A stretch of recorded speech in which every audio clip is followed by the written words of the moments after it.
William and Kate were reportedly on exactly the same page.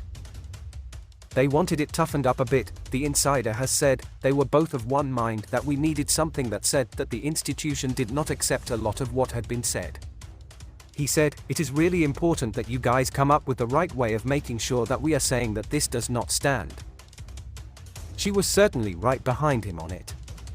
All of which sounds like it was a perfect exemplar of them being a married couple on the same page about everything from bedtimes to batting back across the net history-making and shaking allegations about race.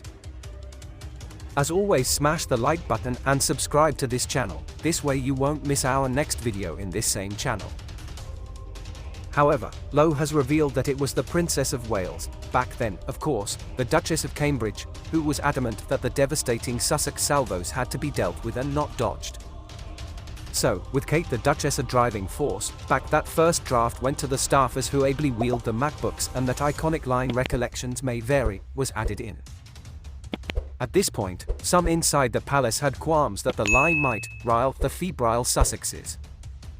However, according to another of Lowe's sources, it was Kate who clearly made the point: history will judge this statement, and unless this phrase or a phrase like it is included, everything that they have said will be taken as true.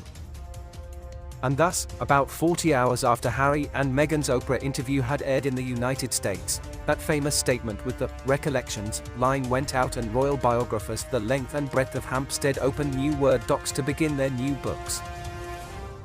If the Duke and Duchess of Sussex had thought that their claims regarding race would go unchallenged by a shocked or a nervous or an uncomfortable, collar-tugging firm, then kapow. That one sentence was a rejoinder that refused to let their interpretation of events stand go uncontested, and which accounted for royal pushback against their narrative. The consequence of the "recollections" line was that it represented clear pushback against Harry and Meghan's version and made it clear that they would not get to monopoly on the truth. It denied them the clear-through shot they might have thought they would get to own the narrative. According to a source that Lowe spoke to, Kate's role in the statement is yet another example of how Kate is often far steelier than she appears. She does not get as much credit as she should, because she is subtle about it. She is playing the long game, the source had said. She has always got her eye on, "This is my life and my historic path, and I'm going to be the queen one day." Shall we pause here and briefly contemplate the earth-rattling hoo-ha if Meghan had ever used a phrase like "my historic path"? The fascinating thing in all of this is that Kate, a woman the world sees all done up in florals and adoringly patting babies in the home counties, would actually seem to be far more of a hard-nosed power player with one eye on her legacy at all times than people might think.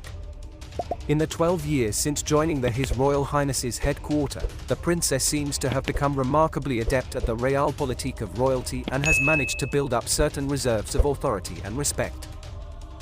Which is to say, Kate has managed to transform herself from an ornamental bit of royal window dressing into a genuine power player. If we want to condense Beaton's marshmallow line down to nuts and bolts, what he was really saying was that appearances can be deceiving. Kate might be best known for her bouncy blow dry, but the woman is battle-ready, but to underestimate her is a mistake. After all, just ask Harry. Remember to subscribe to this channel and turn on the notification bell, this way you will be notified when next we drop a report video in this same channel.